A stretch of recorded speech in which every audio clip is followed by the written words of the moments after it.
Bismillahirrahmanirrahim. Assalamualaikum warahmatullahi wabarakatuh. Anak-anak sekalian,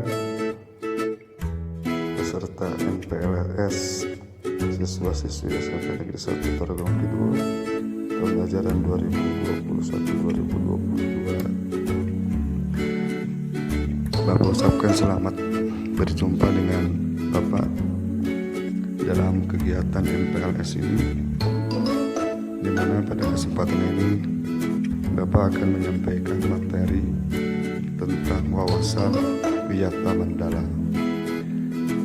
Tapi sebelumnya Bapak ingin memperkenalkan diri.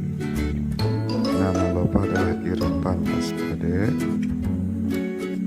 Bapak adalah salah seorang staf pengajar di SMP Negeri 1 Tarogong Kidul. Baiklah, untuk mempersingkat waktu karena waktunya terbatas dan MPLS ini dilakukan secara online atau daring, Bapak akan menjelaskan apa yang dimaksud dengan materi wawasan wiyata mandala. Selain Bapak menjelaskan, kalian juga bisa melihat dalam PowerPoint yang ditayangkan dan bisa menyimaknya dan mengikuti juga dengan baik apa yang akan Bapak jelaskan. Baiklah, kita mulai saja ya anak-anak. Wawasan wiyata mandala bisa diartikan kata per kata.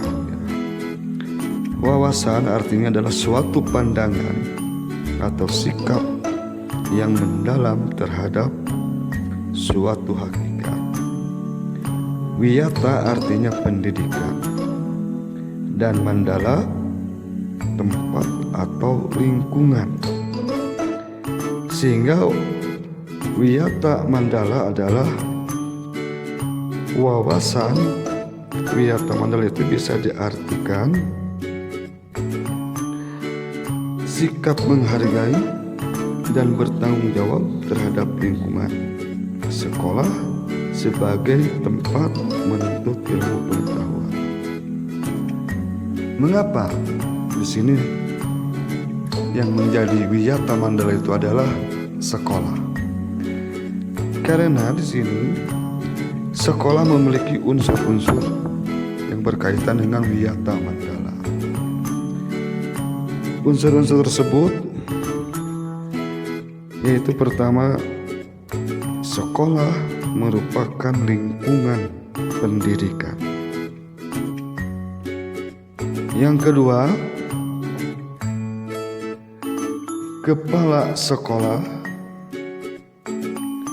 mempunyai wewenang dan tanggung jawab penuh atas penyelenggaraan pendidikan dalam lingkungan sekolah. Yang ketiga, antara guru dan orang tua siswa harus ada saling pengertian dan kerjasama erat untuk mengemban tugas pendidikan atau hubungan yang serasi. Unsur yang keempat, warga sekolah di dalam maupun di luar sekolah harus menjunjung tinggi martabat dan citra guru. Dan yang kelima, sekolah harus bertumpu pada masyarakat sekitarnya dan mendukung antar warga. Itulah unsur-unsur yang terdapat di dalam sekolah, sehingga sekolah layak disebut sebagai wiyata mandala atau lingkungan pendidikan. Kemudian apa yang dimaksud dengan sekolah dan fungsinya? Ya.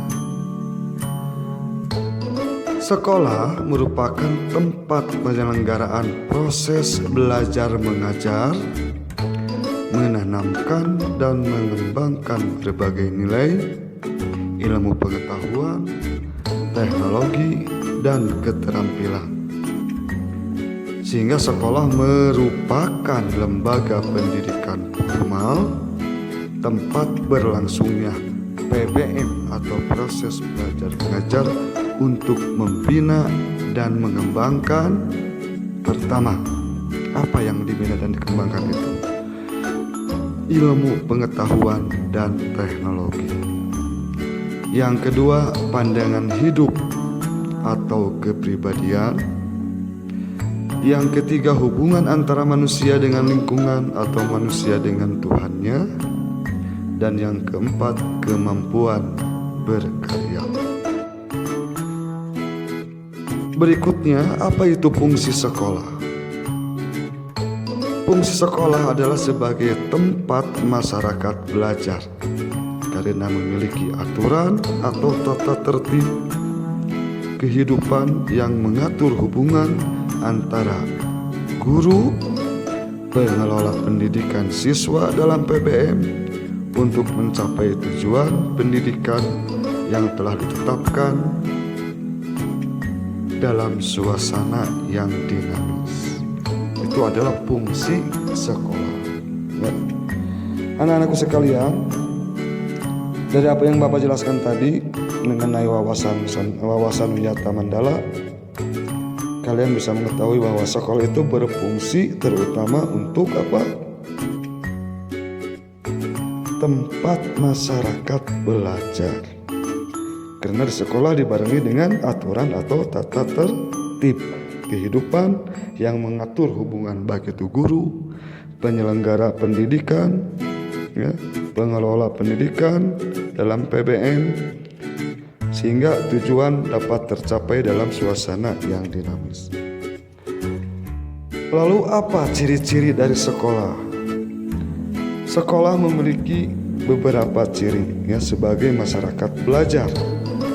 Yang pertama, di sekolah itu ada guru dan siswa. Kemudian timbulnya proses belajar mengajar yang tertib. Yang kedua, tercapainya masyarakat yang sadar, mau belajar dan bekerja keras. Dan yang ketiga, terbentuknya manusia Indonesia seutuhnya. Itu adalah ciri-ciri sekolah.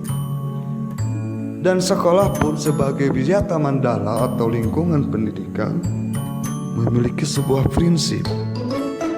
Prinsip sekolah sebagai Wiyata Mandala yaitu di mana sekolah bertumpu pada masyarakat sekitarnya, juga harus mencegah masuknya paham atau sikap dan perbuatan yang secara sadar maupun tidak sadar menimbulkan pertentangan atau antara sesama karena perbedaan apakah itu suku, agama, asal usul atau keturunan, tingkat sosial ekonomi, serta perbedaan paham politik. Sehingga sekolah sebagai suatu lembaga memiliki berbagai macam prinsip. Apa saja prinsipnya? Kita bahas satu persatu ya anak-anak. Yang pertama, sebagai lembaga sekolah memberikan bekal hidup. Karena di dalam sekolah bekal hidup diajarkan kepada anak didik atau siswa bukan hanya mencetak para intelektual, namun lebih dari itu sekolah harus menjadi rumah kedua bagi peserta didiknya ya, sehingga bisa memberikan pelayanan dan pengalaman tentang hidup mulai dari berorganisasi, bermasyarakat, pendidikan lingkungan hidup, atau bahkan pengalaman hidup yang sesungguhnya. Yang kedua, sekolah sebagai suatu lembaga adalah tempat peserta didik belajar di bawah bimbingan pendidik, di mana kita ketahui pendidik itu bukan hanya sebagai pengajar saja menyampaikan pengajaran, tapi bisa dianggap sebagai orang tua, kedua, bahkan sebagai kakak. Yang ketiga, sekolah sebagai lembaga dengan pelayanan yang adil dan merata bagi stakeholdernya atau yang berkepentingan, dengan memberikan transfer knowledge atau ilmu pengetahuan, keterampilan, kemampuan, dan lain sebagainya.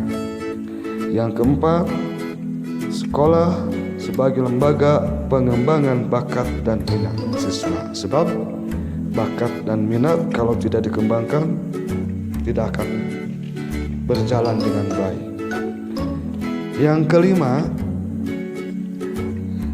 yaitu memberikan pembinaan potensi di luar intelijensia atau di luar intelektualnya, seperti kemampuan interaksi ya, emosional maupun kemampuan-kemampuan lainnya.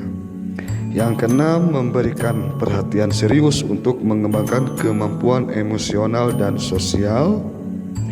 Yang ketujuh, sekolah sebagai wahana pengembangan sikap dan watak. Sebab setiap orang mempunyai sikap watak yang berbeda sehingga perlu dikembangkan ya di sekolah. Yang kedelapan, sekolah sebagai wahana pendewasaan diri, di mana dengan adanya sekolah tidak membiarkan kemajuan yang terjadi sehingga kita bisa hidup mandiri, menyesuaikan diri dengan kemajuan. Dan yang terakhir, yang kesembilan, sekolah sebagai bagian dari masyarakat belajar. Itulah anak-anakku sekalian, materi tentang wawasan wiyata mandala. Mudah-mudahan apa yang Bapak sampaikan bisa kalian pahami dan kalian bisa memiliki rasa tanggung jawab dan menghargai akan lingkungan pendidikan atau wiyata mandala kalian sendiri. Dalam hal ini sekarang kalian sudah menjadi siswa-siswi terpilih di SMP Negeri 1 Tarogong Kidul, sehingga kalian harus punya rasa menghargai dan bertanggung jawab terhadap SMP Negeri 1 Tarogong Kidul. Siap ya? Itu saja materi yang Bapak dapat sampaikan. Mudah-mudahan sekali lagi ada manfaat dan bisa kalian terapkan untuk mengenal lebih jauh apa itu wawasan wiyata mandala.